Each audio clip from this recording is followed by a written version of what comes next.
The other exciting opportunity is Costa Rica. That is on January 22nd for 5 nights. It is already posted. Oh my gosh, did we have fun in the Balmoral in Torquay? Just us. It was so fun. So we intend to do the same thing in Costa Rica. So again, if you're on the fence, we say go for it. It is a beautiful, beautiful spot in, oh my goodness, who doesn't want to go to Costa Rica in the summer? In the winter. The winter. The winter.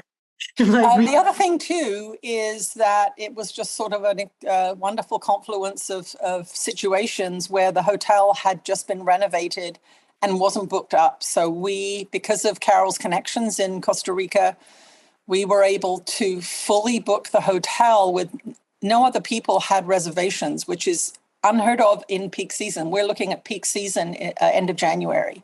So it's really an amazing opportunity to have just a Course in Miracles group. Normally, if you go to a hotel, obviously, there are other people who booked a year ahead or whatever. But in this particular circumstance, we got first dibs on the entire place and we decided to go for it. And so these retreats in exotic locations, we'll call them, are wonderful opportunities if you're a single person and you don't particularly want to travel by yourself. Because as soon as you get into, it'd be San Jose, people would probably fly into. Hey, yes, San Jose, Juan Santa Maria. Mm-hmm. Yeah, then you will be most likely picked up by a shuttle and taken to the hotel, and then you'll be with all of us. So it's not like you're out there floundering around by yourself. It's a very safe way to travel in that sense, right? Like it's single women particularly. I mean, I don't want to dismiss the guys who maybe don't want to travel by themselves, but I think often single women aren't that keen. But this gives you a wonderful opportunity to just, once you get there, then you've got a pack of your people there. So that'll be Yes, it is, and really from a participant perspective, because I started as a participant in one of your events in 2017. These are life-changing events, and this is what I feel it's so important to transmit to people, is that it's not just a trip and it's not just a retreat and it's not just hanging out with people that you know. These events transform lives. My life is completely different because I went to a one-day event. Mm-hmm. So if this is something that is calling you and you don't know, oh my goodness, the finances or this or that, I just want to encourage you to go in and really look at what holds you back and just burst through that limitation. If it resonates, it may not. But if it does, guys, these retreats change lives. They really do. So I want to invite everyone to consider it, entertain it, and hopefully you join us. There's quite a bit of a group already formed. Oh, yeah. There's a lot of people who responded very, very quickly. So that's exciting. And of course, these are the highlights of my year. I love the retreats. It's so wonderful to meet everyone in person and have long chats and these wonderful in-depth transmissions too, obviously. It's all you. Okay, so on my Facebook page, somebody asked the question, what the hell is going on with all the fires and you can feel something ramping up. There has been a whistleblower coming out of TSA saying that they are going to be reinstituting COVID protocols come mid-September. So there is a wave of something heading our way. So I said on that page, I would ask Jesus, like, what is imminent and what's it about in these coming months this winter? So let's see what he has to say.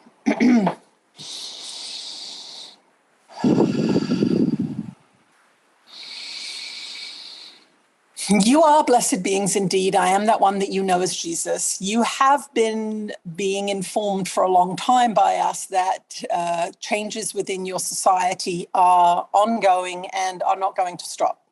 This is something that seems to be difficult for most minds to grasp, and it's understandable because for most of you, you have been living in a world where things haven't changed that much. You can reflect back to the starting point, seemingly so anyway, which was 9/11. This is where security measures and border controls began to be amplified. And there was a sea change, if you want to call it that, where security and controls began to be much more stiffly inflicted upon those beings who encountered borders, for example. So what you're seeing here is part of a very, very long-term plan. A long-term plan to use technology to restrict your movements and to restrict your behaviors. Now, one of the reasons that A Course in Miracles was brought through, and this is not something that most of you think about, you think of A Course in Miracles as a timeless spiritual text, which it is, but it was also brought in preparation for a time of mind control. Mind control seriously began after World War II on your planet, and the implementation of psychological principles to gain behavioral shifts began back in the late 1940s and early 50s on your planet. Why? Why did it start then? What was at play in the zeitgeist at that time? Well, what was at play in the zeitgeist of that time was the knowledge by beings who were very well educated spiritually and in the physics of your solar system, that the frequency of your planet was going to be increasing over the coming decades. Now, when you're talking about the 1950s, that's 70 or 80 years ago. Well, in galactic terms, the ascension of your planet and the increasing frequencies on your planet have been happening for that amount of time because of the portion of the galaxy that you are have entered and are continuing to travel through. So just because you didn't know anything about it, or your parents or your grandparents didn't know anything about it, doesn't mean that knowledge was not had about that particular transformation. And so the Course in Miracles was brought through at the time that it was brought through because it was understood on our side of the veil, let us say, that it would be through mind manipulation that you would lose your free will and your choices. So what you will notice in your own experience is that those beings that have had some self-awareness, let us say, even some mind training, are fellow Course in Miracles students. But when you have self-awareness, you know how you feel, and you have done, let's say, some reflection on what makes you feel bad and what makes you feel good. Now, the majority of the population does not have that self-awareness. They will feel bad and use whatever they have been conditioned to use to make themselves feel better, to feel better. There is no long-term planning. There is no self-awareness in that sense. There is a short-term, I feel bad. How do I change how I feel? Oh, that donut will change how I feel. There I go. I feel better. The donut experience wears off and you start to feel bad again. Then what do? Well, you could go home and make yourself a hot drink that occupies your mind for 15 or 20 minutes. That wears off. Then what? Okay, the bad feelings come back again. You feel anxious, you feel sad, you feel depressed, you feel disillusioned, whatever the feeling is, angry, guilty, resentful, shameful, doesn't matter. There are a plethora of feelings that you can have when your mind is not trained. So you must remember this, that if you don't train your mind, you are constantly seeking things outside of yourself to make you feel better. Things outside of yourself being a shopping expedition, watching a movie. But really what's happening is the mind is distracted for a while.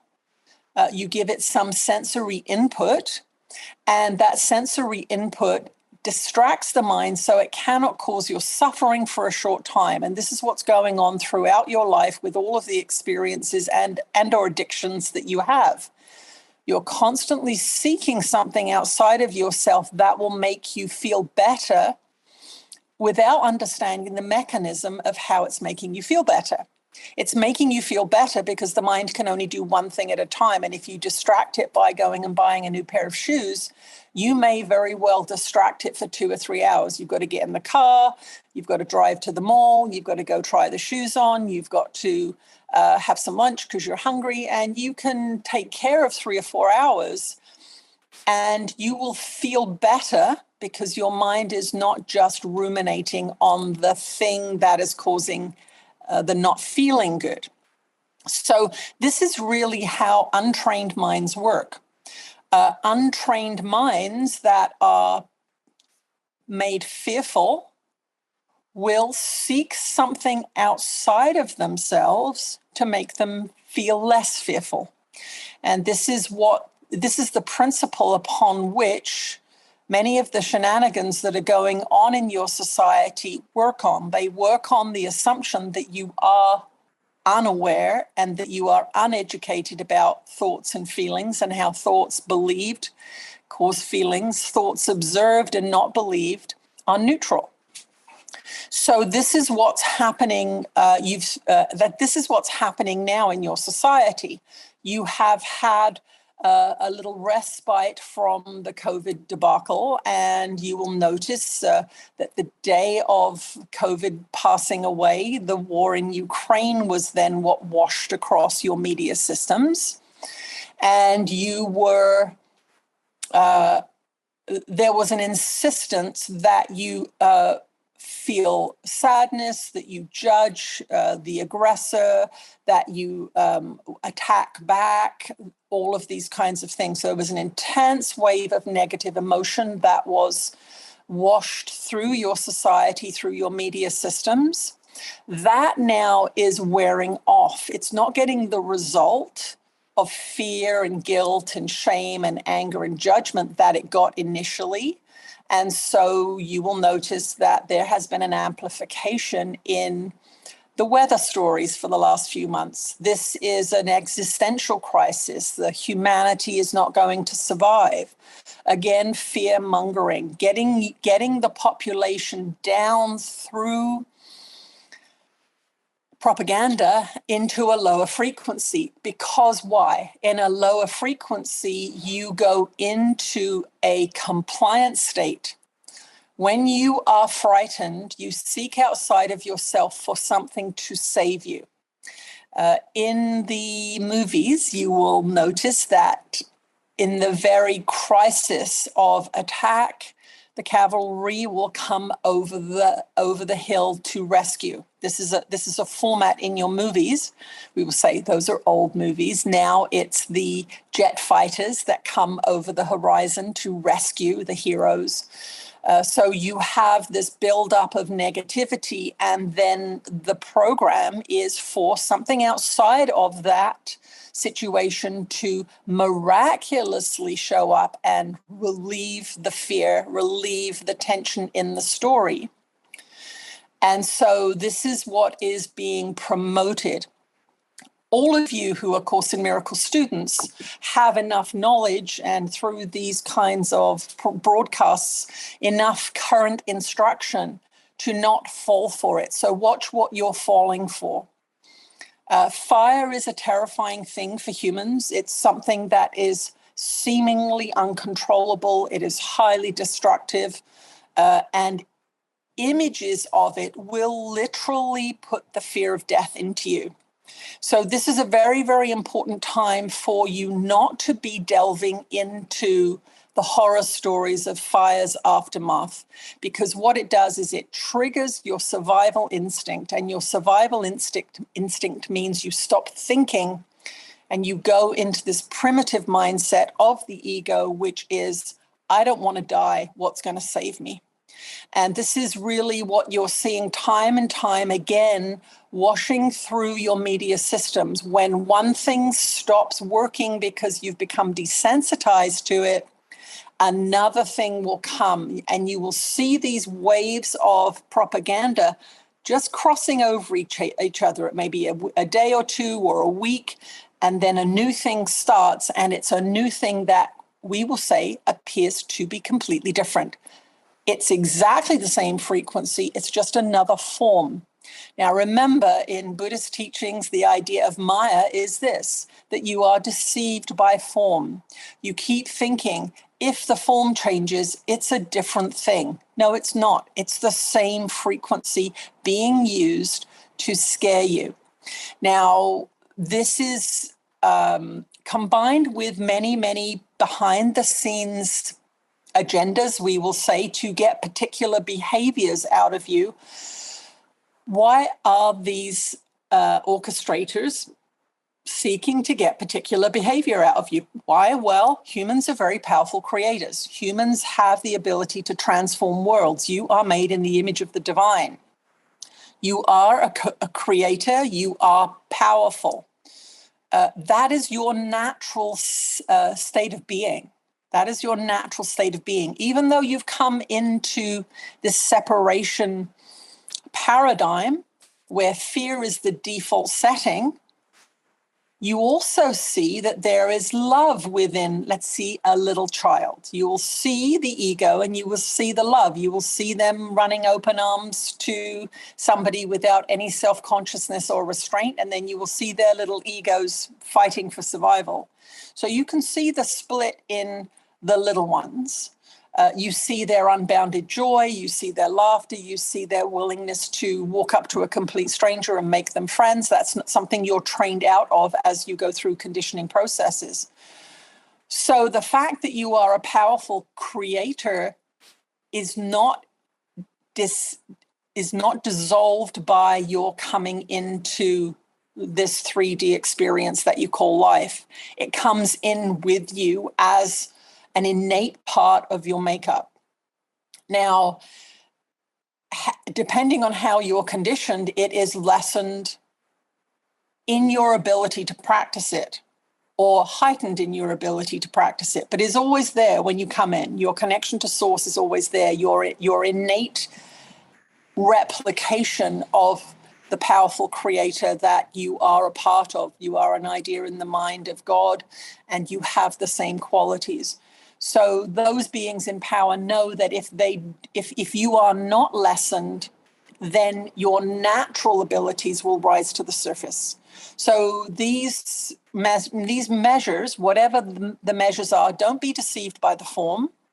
Understand that it's a consistent playbook that is trying to keep you down from rising up into spirit, rising up into self-expression, creativity, community, let us say. So be less concerned about the form and more aware of the frequency. So we'll give you the image of a beach ball floating on top of the water. That's the natural place for the beach ball, to be above the surface of the water, bopping around, moving freely, quite happy in its beach ballness. It takes a lot of effort to submerge that beach ball, and that's what your propaganda systems are doing. They are efforting to keep you below the surface where your natural nature will play out. If you're not subdued, if you're not traumatized, if you're not scared, you will have a natural self-expression of creativity. You'll see it in little kids. They want to play in mud and they want to see how things work, and they want to get dirty, and they want to do all kinds of things. They want to finger paint. They want to do all kinds of things without self-control, without editing themselves, because that's your natural state, to self-express, to be connected to source energy and to allow source energy to flow through you in what the Course would call extension. So this is what we want you to take on board at this time is, do not take into your mind anything that's coming through your mass media systems, whether that be Facebook, Instagram, the news, CNN, whatever it is, gossip in your town. Don't let it in, and know that your desire to stay connected to source, to understand your immortal nature, and to really practice this idea that you do not need to be afraid of death, because that really is the ultimate egoic device that is being manipulated. All of your egos don't want to die. And this is why we have said ad nauseum at times, you have to resolve your beliefs around death. You have to tell a different story, Because if you're afraid of fire, if you're afraid of censure, if you're afraid of restriction, the underlying fear beneath that is loss of freedom, loss of creativity, and fear of death. So it comes down to reconciling that you do not need to be afraid. You do not need to lessen yourself to be around other people. This is something that you're heavily conditioned into through your training programs, your schooling system, for example. Don't rise above the crowd, sit down. You're not allowed to be different. If you're different, you get sent to the headmaster's office for punishment. You've been trained to conform. So watch where you're conforming unnecessarily. Do not comply. Do not comply to the next wave of fear-mongering that is being prepared for you.